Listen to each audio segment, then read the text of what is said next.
নমস্কার ছাত্রছাত্রীরা, আমার দর্শক বন্ধুদের আমি আবারও চলে এসেছি তোমাদের সাথে। তো আজকে যেটা আমি চ্যাপ্টার চুজ করেছি সেটা হচ্ছে চক্রবৃদ্ধি সুদ, মাধ্যমিকের একটি অত্যন্ত গুরুত্বপূর্ণ চ্যাপ্টার।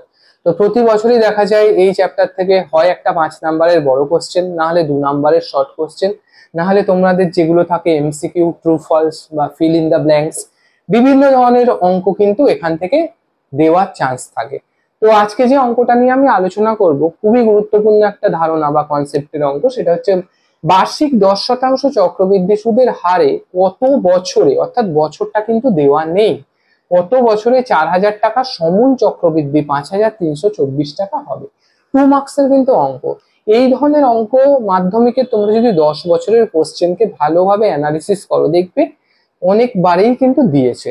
তো দেখো, আমি তোমাদের খুবই সহজ ভাষায় বোঝানোর চেষ্টা করছি। যদি বোঝানোর ক্ষেত্রে কোনো অসুবিধে থাকে তো তোমরা পরে কমেন্ট করে জানিও। আগে দেখো আমরা কিভাবে অঙ্কটার দিকে অ্যাপ্রোচ করব। তো দেখো, এখানে আরটা চক্রবৃদ্ধি সুদের হার বলে দিয়েছে, বছরটা বলেনি, মূলধনটা বলে দিয়েছে সমূল চক্রবৃদ্ধি। সমূল চক্রবৃদ্ধি কথাটার মানে কি? সমূল চক্রবৃদ্ধি কথাটার মানে হচ্ছে চক্রবৃদ্ধি সুদ আসল। সরল সুদের ক্ষেত্রে আমরা যেটা জেনেছি যে সমূল চক্রবৃদ্ধি যেটাকে বলে সেটা চক্রবৃদ্ধি সুদের ক্ষেত্রে বলে যখন সুদের হারটা চক্রহারে বৃদ্ধি পায়, কিন্তু সরল সুদের ক্ষেত্রে ওটাকে বলে সমূল, মানে সমূল চক্রবৃদ্ধি না বলে ওটাকে বলে সুদ আসল। ঠিক আছে, এটাই তার মানে সুদ আসল। তো সেই ফর্মুলাটা দেখো কি, সমূল চক্রবৃদ্ধির কিন্তু ফর্মুলা আছে। সমূল চক্রবৃদ্ধি, সমূল চক্রবৃদ্ধির ফর্মুলা হচ্ছে পি ডট ডট মানে গুণ 1+r/100 ইন্টু টি, মাথায় পি ইন্টু টি, সরি মাথায় পি, অর্থাৎ টিটা হচ্ছে পাওয়ারে থাকবে, কিন্তু 1+r/100 এর মাথায় সূচক হিসেবে টিটা থাকবে। টিটা কিন্তু তোমাদের মনে রাখতে হবে বছরে ক্যালকুলেশন হয়। তো যদি কোনো অঙ্কের ক্ষেত্রে দেখো 3 মাসে মানে চক্রবৃদ্ধি সুদ কতবার করতে বলেছে, তাহলে সেই 3 মাসটাকে বছরে করে নিতে হবে, 3/12 অর্থাৎ 1/4 বছর। আবার যদি 4 মাস সময় দেয় তাহলে 4/12 অর্থাৎ 1/3 বছর করে টি এর মান বেরোবে। টি এর মান যেটা বেরোয় সবসময় কিন্তু বছরে বেরোয়। তো দেখো, সমূল চক্রবৃদ্ধি বৃদ্ধির সূত্র হচ্ছে পি ডট 1+r/100 টি। এখানে পি কত বলেছে একটুখানি বলো। পি বলে দিয়েছে 4,000, আর বলে দিয়েছে 10%, আর কি সমূল চক্রবৃদ্ধি কত বলেছে? সমূল চক্রবৃদ্ধি, সমূল চক্রবৃদ্ধি কত বলেছে? 5,324 টাকা। তাহলে আমরা এখানে ফর্মুলায় আস্তে আস্তে বসিয়ে দেব।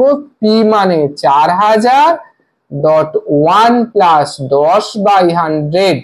10 কেন হলো? আর এর মান 10, টিটা বলে দেয়নি, 5,324 টাকা। দেখো, এইটুকু যদি তোমরা করো, অর্থাৎ ফর্মুলাটা লিখে যদি আমি মানগুলো বসিয়ে দিই, পি এর মান, আর এর মান, টিটা বলেনি, আর সমূল চক্রবৃদ্ধি 5,324, এইটুকু জাস্ট লিখলেই কিন্তু 2 নম্বরের মধ্যে 1 নাম্বার তুমি পাবে।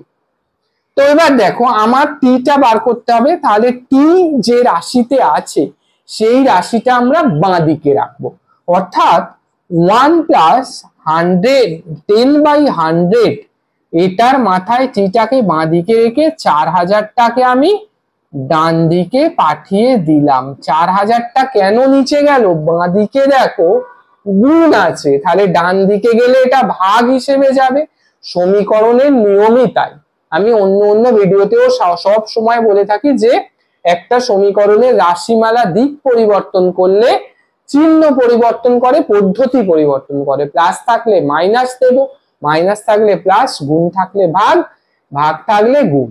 তাহলে এটাকে 4 দিয়ে দেখো কাটবে, কেন? শেষে 4 আছে। তো 4 দিয়ে কাটলে এটা 1,000 হয়ে যাচ্ছে, 4 1 4। উপরেরটাকে দেখো কি করে কাটছি, 4 1 4, হাতে 1, 1 পাশে 3, 13, 3 4 12, আবার হাতে 1, 3 4 12, 4 1 4। অর্থাৎ এটা কাটলে আমার হলো যেটা, আর এইখানে 0 0 তোমরা কেটে দিতে পারো। তো এখানে যেটা হলো 1+, ওপরে 0 কেটে গেছে মানে 1, নিচে 100 থেকে একটা 0 চলে গেছে মানে 10। তো এটা মানে হলো 1,331/1000। ঠিক আছে, কোনো অসুবিধা নেই এই অবধি। এবার দেখো তোমরা আশা করি অঙ্কটা বোঝার সাথে সাথে কিন্তু নোট করে নাও। তো নোট করা হয়ে গেছে আশা করি, যদি নোট করা না হয় ভিডিওটাকে একটু পজ করে নিয়ে নোট করে নেবে। তো এবার দেখো আমি ওপরের 2 লাইন মুছলাম। তো এবার আমরা কি হবে, তো এবারে যেটা বেঁচে আছে দেখো সেটা কি 1 + 1/10 টু দি পাওয়ার 3। তাহলে এটাকে যদি লসাগু করো, ক্লাস 6 এ এই ধরনের লসাগু ছিল, 10 1 10 + 1 11 হবে ওপরে। কারণ সবসময় লসাগু যেটা হয় নিচেরটা দিয়ে ভাগ হয়, 10 কে 1 দিয়ে ভাগ করলে 1 এর নিচে কিছু নেই মানে 1 আছে। 10 কে 1 দিয়ে ভাগ করলে 10, 10 1 কে 10, আর 10 কে 10 দিয়ে ভাগ করলে 1, 1 1 কে 1, 11 হলো যোগ করে তার মাথায় টি। এখানে কত আছে 1331/1000। ঠিক আছে, এবার দেখো আমরা কি করব, এবারেই কিন্তু অঙ্কটার আসল ট্রিক্স আছে। তো আসল ট্রিক্স বলতে কি বলছে দেখো, এর পরে তো আর কাটাকুটি যাচ্ছে না কোনো নাম্বার দিয়ে, তাহলে তোমাকে ভাবতে হবে আগে আমি 1000টাকে ভেঙে নেব 10 × 10 × 10। ওপরে দেখো কত হবে, এখানে আছে 11 10, মাথায় টি মানে পাওয়ারে টি। এবার যদি আমি রাফে করে নিই যে 11 × 11 করলে কত হয়, 11 × 11 করলে বলো একটু কত হয়, 121। খাতায় করো। এবার দেখো 121 কে যদি আমি 11 দিয়ে গুণ করি তাহলে কত পাবো, 11 1 কে 11, হাতে রয়েছে 1, 11 2 × 22, 1 × 23, হাতে 2, 11 1 কে 11 13। তাহলে দেখো রাফে করে নিচ্ছি 1331। তাহলে উপরে এখানে কটা 11 দেবো, 11 11 121 আর একটা 11 দেবো। এবার দেখো লবটাকে আর হরটাকে আমি যদি করে নিই 11/10, কটা 11 তিনটে, কটা 10 তিনটে, তাহলে মাথায় 3। এদিকে দেখো 11/10 মাথায় কত টি। তাহলে সূচকের ধর্ম অনুসারে 9 দেখবে সেকেন্ড চ্যাপ্টারে ছিল মূলদ সংখ্যার ধারণার পরের চ্যাপ্টারে সূচকের নিয়মাবলী, সেখানে কি শিখেছি যে নিচের গুলো যদি সমান হয় মাথার পাওয়ারটাও সমান হবে। তাহলে এখানে টি ইকুয়াল টু কত লিখবো, টি ইকুয়াল টু লিখে দেবো আমি 3। অর্থাৎ এখানে বলেছে 10% চক্রবৃদ্ধি সুদের হারে কত বছরে 4000 টাকা 5324 টাকা হবে, উত্তরটা হবে অতএব 3 বছরে 4000 টাকা 10% হারে চক্রবৃদ্ধি মূল 5324 টাকা হবে। এটাই কিন্তু উত্তর। তো আশা করি তোমরা বুঝতে পেরেছো।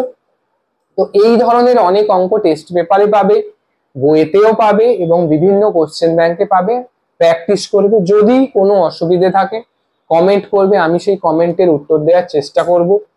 পরবর্তী ভিডিওতে আবারও আমি কনসেপ্টটা যদি বেশি বেশি কমেন্টে পাই যে তোমরা বুঝেছো, যারা বুঝেছো তারাও কমেন্ট করবে, যারা বোঝোনি তারাও কমেন্ট করবে, আমি কমেন্টগুলোর উত্তর দেওয়ার চেষ্টা করব। হয়তো নেক্সট ভিডিওতে আবার আমি অঙ্কটা যে যে জায়গায় তোমরা বুঝতে পারোনি আবার আমি আলোচনা করব।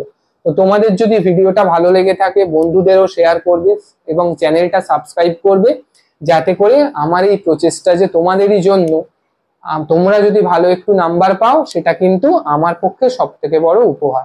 তাহলে তোমরা চ্যানেলটা সাবস্ক্রাইব করবে যাতে নেক্সট ভিডিও আমি যদি যেটা পোস্ট করব সঙ্গে সঙ্গে তোমরা নোটিফিকেশন পাও এবং সেই ভিডিও থেকে তোমরাও উপকৃত হতে পারো। আবার দেখা হবে পরের ভিডিওতে।